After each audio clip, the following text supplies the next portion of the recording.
핫이슈 핫피플 시간입니다. 이번 주에 이재명 대통령의 3박 4일간의 중국 국빈 방문이 있었죠. 그 성과와 앞으로의 과제 짚어보기 위해서 한국외대 국제지역대학원의 강준영 교수 초대했습니다. 강 교수님 어서 오세요. 네, 안녕하세요. 9년 만에 국빈 방문이었다고요? 네, 그렇습니다. 근데 작년 11월 1일에 그 경주에서 그 시진핑 중국 국가주석이 국빈 방문을 했고 아주 이례적으로 2달 만에 또 한 거거든요. 예, 그러니까 전체적으로 보면은 그 작년에 했던 그 기조, 그러니까 어려움이 많이 있다. 한중 간에 구조적으로. 그런데 그런 것들을 계속 따지고 가면 안 되니 상호 간의 교류를 확대할 수 있는 건 좀 해보자. 그러니까 전체적으로 보면은 투트랙 전략인 거죠. 이제 그런 의미에서 벽난도 정신 이런 것도 얘기가 나오지 않았습니까? 예. 갈등 관계에 있더라도 민생을 위해서 또는 경제를 위해서 교류를 해야 되는 거 아니냐. 그 많은 시각들이 뭐 성과가 전혀 없었다. 아니다. 실리적인 성과가 많았다 이러는데 이제 물론 이제 그 후속 조치들이 어떻게 따라가야 되느냐가 중요하지만 어쨌든 경색된 한중 관계 특히 경제 사회 문화 교류 쪽에서 방향성을 일단 좀 상호 간에 제시했다는 거 그리고 2달 만에 만날 만큼 상호 전략적 중요성에 대해서 인식을 했다라는 거 이제 예. 이런 거는 의미가 있다고 봐야 될 것 같습니다. 네. 그런데 지금 이제 중국하고 일본이 갈등이 심각하잖아요.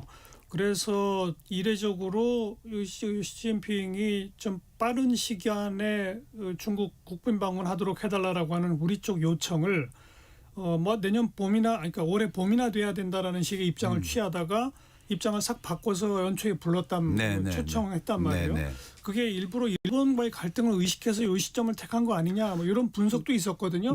또 마침 그런 게 우리 한중 정상회담 직후에 히토류 규제 발표를 맞습니다. 딱 하고 말이죠. 그 점은 우리 강 교수는 어떻게 해석하세요? 네, 저도 그 기본적으로 우리가 굉장히 빨리 가기를 원했는데 중국이 조금 뭐 작년 11월에 만났는데 그렇게 또 금방 하느냐 이제 그런 스탠스였던 걸로 이해를 했는데 11월 7일에 잘 아시다시피 다카이치 총리의 대만 유사가 바로 일본의 유사다. 이제 이런 얘기가 나왔고 12월 10일에 미국에서 팩스실리카가 발족을 합니다. 이거는 뭐냐 하면 AI 동맹이거든요. 그리고 그 안에 보면 호주도 들어가 있습니다. 호주는 이제 광물 그 공급망 히토류 공급망 차원에서 들어가서 한국, 일본, 이스라엘의 기술력으로 이 문제를 해결해 보겠다. 이제 이 큰 그림이거든요. 그러니까 이 상황을 그냥 놔두면 안 되겠다라고 이제 중국이 좀 판단을 한 것 같고 그래서 이례적으로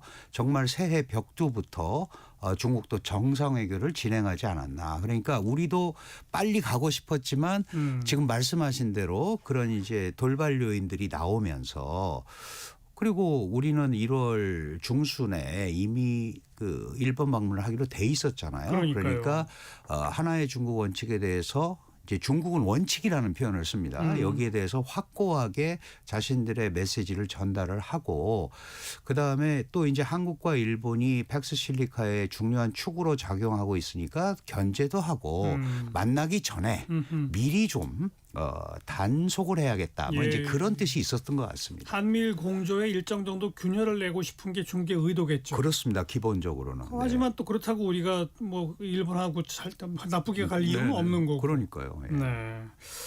자, 전반적으로 얻은 성과라면 뭐 이재명 대통령의 표현에서도 나오듯이 한중 관계의 정상적 보관의 원년 뭐 이런 표현을 썼는데 하지만 손에 잡히는 공동성명 같은 건 없었고. 맞습니다. 어떻게 평가하세요? 그 사실 구체적으로 합의할 내용은 별로 없죠. 왜냐하면 한국은 한미 동맹 구조라는 게 기본적으로 있습니다. 거기다 이례적으로 진보 정권의 대통령으로서는 처음으로 한미 동맹을 근간으로 하는 국익 중심 실용외교 이걸 천명을 했단 말이죠. 그러면 한미 동맹을 근간으로 한다라는 것은 그 안에 북한으로부터의 위협, 북핵이라는 게 숨어 있는 거거든요. 그러니까 그게 방향성을 잡지 않으면 안보는 이렇게 갈 수밖에 없다라는 우리 나름대로의 레드라인을 제시를 한 거거든요.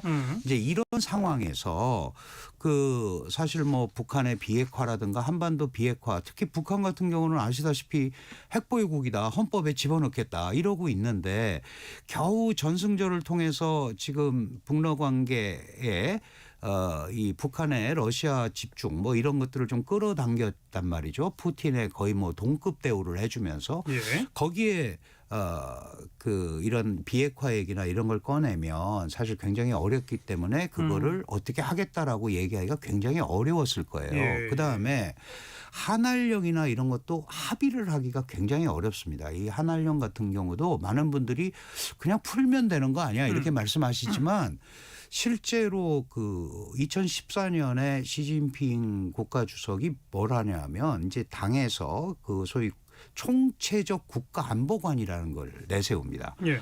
그 안에 보면 뭐 군사 안보 다 있는데 문화 안보가 있어요. 그러니까 타국의 문화가 자신들의 문화를 이렇게 침입한다. 뭐 이런 거에 대한 이제 경계감이 있거든요. 예. 그리고 지금 중국이 밀고 있는 게 뭐냐하면 인류 운명 공동체에 적어도 동아시아에서는 동아시아 문명 공동체를 중국이 이끌고 있다라는 걸 강조를 해야 되는데 그 옆에 있는 자신들이 쭉 문화를 수출했다고 과거에 생각하는 한국의 한류 문화가 들어와서 움직이는 거 그것도 중국의 어떤 흐름에 맞지 않는 거죠. 또 하나는 우리는 이제 한류라는 거를 그 사실은 문화 콘텐츠, 문화 산업까지 다 포함하지만 산업은 중국은 따로 경쟁 관계로 봅니다. 예, 예. 그래서 그런 것들이 요번에 뭐 대중문화교류는 점진적 단계적 확대. 그러니까 한 번에 이렇게 안 가는 거죠. 한알령이란 말은 나오지도 않았고. 그 자체를 인정 안 하잖아요. 중국은. 그렇죠. 뭐 내린 적이 없으니까 풀을 필요도 없다라는 게 이제 중국의 입장인데 그러니까 하나하나 보면 합의할 게 별로 없는 거예요. 어허. 서해 구조물도 해양 경계 획정이 안 돼서 그런 거기 때문에 이제 대통령께서는 그러니까 빨리 중간선을 거서 움직이자라고 얘기하는데 그 회담을 벌써 29차례나 했거든요. 국장급으로. 근데 이거를 요번에 차관급으로 올려서 좀 더 심도 있게 하자 그러니까 분명히 진전이지만 예. 그런 것들을 공동선언이나 합의문이나 이런 걸로 발표하기에는 한계가 있었다. 이제 그런 점에서 처음부터 제가 모두의 투트랙이라고 말씀을 드렸지만 어려운 얘기는 조금 힘든 얘기는 놔두고 네, 우선 네. 양자 간에 성과가 가능한 것부터 하자라는 쪽으로 이제 갔던 것 같습니다. 알겠습니다. 네. 북핵 문제에 중국의 역할 요청했더니 인내심이 필요하다. 네. 이런 발언을 했잖아요. 그 얘기는 쉽지 않다는 얘기죠. 그렇죠. 그 아주 정확하게 표현을 해 주셨는데요. 사실은 금방 말씀드렸다시피 북한이 제일 지금 꺼려하는 게 두 가지가 있습니다. 하나가 북한은 핵 보유국이기 때문에 이거를 뭐 폐기라든가 비핵화라는 말을 하려면 우리한테 말도 걸지 말아라. 이게 북한의 입장이고 그렇죠. 또 하나는 남북한이 별개 국가라고 선언을 했잖아요. 네. 그러니까 이걸 연결시키려고 하지 마라. 이게 지금 이제 김정은의 생각이거든요. 그런데 이 두 가지가 금방 되는 게 아니라는 거죠. 그러니까 그리고 중국은 또 전략적 계산을 하는 게 있죠. 북한 핵이 없어지는 게 과연 지금 이제 북한이 핵 보유국이라고 그러니까 중국의 대외 전략을 펼치는데 유리할지 아니면 있는 가운데 관리하는 게 유리할지 그런 거는 이제 또 중국이 주판화를 튕겨야 되지 않겠습니까? 그래서 그런 차원에서 금방 해결하기가 어렵다라는 표현을 한국도 좀 인내심을 가지고 지켜보자. 우리도 노력을 할 테니까 뭐 이제 그런 정도로 마무리를 한 것 같습니다. 게다가 지금 북한은 또 러시아하고 아주 밀착해서 그렇습니다. 네네. 직접 뭐 군대도 보내고 무기도 제공하고 네네.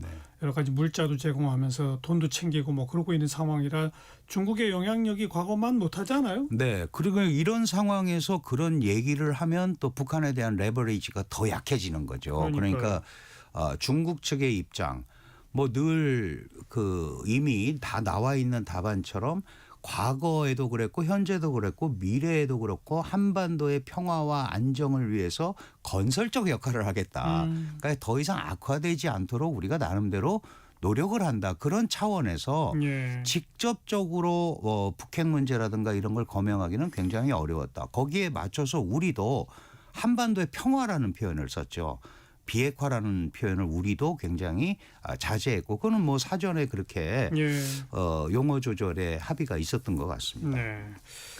우리 이재명 대통령이 중국 국가 서열 1위에서 3위까지 다 만났잖아요. 네네. 과거 대통령들도 그랬었나요? 그렇게 이건 사실 좀 이례적인 겁니다. 예, 그 서열 중국은 이제 당이 통치하는 국가라서 당 서열 1, 2, 3위가 행정 요직을 독점을 한단 말이죠. 예를 들어서 총서기가 국가주석을 하고 서열 2위가 총리를 하고 서열 3위가 전인대 상무위원장을 하고 서열 4위가 정치협상회 주석을 하는 게 관례예요. 예. 그러니까 서열 1, 2, 3위를 다 만났다는 거는 한중 소위 중국이 얘기하는 전략적 협력 동반자 관계의 내실화.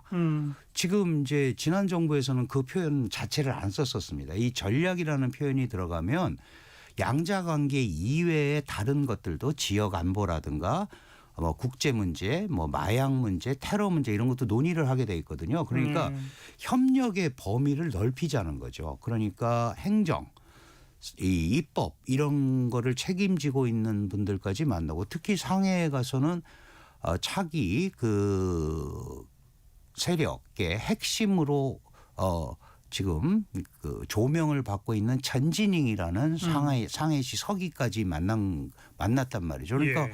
상당히 한중 협력의 범위를 좀 확대하는 이런 쪽으로 흐름을 잡은 거는 분명해 보입니다. 네. 중국 언론은 어떤 평가들을 쓰고 있어요? 일단 인민일보의 칼라 사진으로 2장이 탑 기사로 났습니다.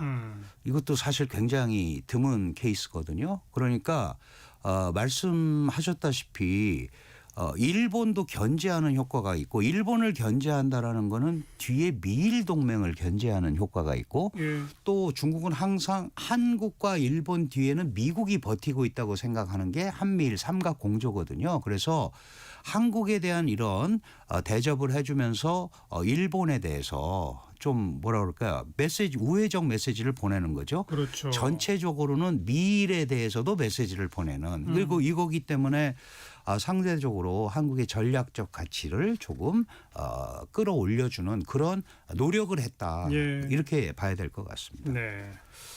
이제 봄에 4월 1일로 예정돼 있나요? 트럼프 대통령이 중국에 오지 않습니까? 근데 뭐 그런 걸 다 의식해서 시점도 선택한 거다. 이렇게 봐야 될 것 같고요. 아무래도 그렇게 봐야죠. 네네. 뭐 여담일 수도 있습니다만은 그 경주에서 시진핑 주석한테 선물 받은 중국산 샤오미 폰으로 네. 이재명 대통령이 셀카 찍어서 공개했잖아요. 시진핑 주석이 이런 셀카가 공개된 적이 있어요? 그 사실은 그게 워낙 돌발적인 사건이었던 것 같아요. 미리 협의를 했으면 중국에서는 뭐 허락을 안 했을 것 같고 다만 이제 셀카를 이렇게 부부간에 찍은 것도 있고 둘이 찍은 것도 있는데 둘이 찍은 것만 그래도 나왔어요. 그리고 시 주석이 웃고 있는 모습이 그러니까요. 있었으니까 물론 이제 여럿 중에 하나로 중국의 최고 지도자가 나타나는 건 좋지 않지만 양자 간의 우위 뭐 이런 거를 하는 차원에서 나온 거니까 굉장히 이례적이지만 신선한 면이 분명히 있는 것 같습니다. 네. 그러니까 다른 정상들하고 이런 셀카가 거의 없죠. 없죠? 네, 안 하죠. 네, 네. 이재명 대통령이 그 뭔가 재치 있게 한 거예요? 예, 그 준비를 해간 건데 또 그걸 보고 너무 또 중국적 상황에서 가볍게 한 거 아니냐라는 이제 분들도 있어요. 그런 시각도 있는데 예. 중국도 놀랬을 거고 그런데 그런 것들이 보도가 되는 걸로 봐서는 중국도 용인한 이게 거죠. 뭐 편하게 뭐 신선하게 받아들였다 그런 점에서는 의미가 있는 것 같습니다. 네. 네. 그 방중 직전에 그 미국의 베네수엘라 마두로 대통령 체포인지 납치인지 뭐 이 소식 이건 거론 안 됐죠? 네, 그런 거는 하지 않았고 아예 우회적으로 이제 그 지금이 뭐 아시다시피 전후 80년을 이어져 온 자유주의적 국제 질서가 깨지는 거잖아요. 지금 뭐 네, 트럼프 네. 대통령이 또 그 뭐 유엔 산하 회원국 66개에서 탈퇴를 하고 이제 이런 판에 중국은 그런 거를 중국이 자유 질서 자유무역 질서, 다자 질서, 뭐 자유라고 표현하기는 좀 그렇습니다만은 이런 부분을 대체하겠다는 거를 계속 브릭스라든가 맞아요. 이런 데를 통해서 해왔기 때문에 예. 우회적으로 예. 올바른 길 선택 이런 해라. 것들이 그렇게 되는 거죠. 그러니까 상황이 바뀌고 있음을 이제 중국도 알고 있고 중국은 한 번도 이렇게 그 직접적으로 미국을 거명하는 데는 여전히 부담을 느끼고 있다. 이렇게 알겠습니다. 봐야 될 것 같습니다. 네, 한국외대 국제지역대학원 강준영 교수였습니다. 고맙습니다. 네, 감사합니다. 1부 마칩니다. K-팝 데몬 헌터스에 수록된 골든 들으시고요. 1시에 다시 오겠습니다.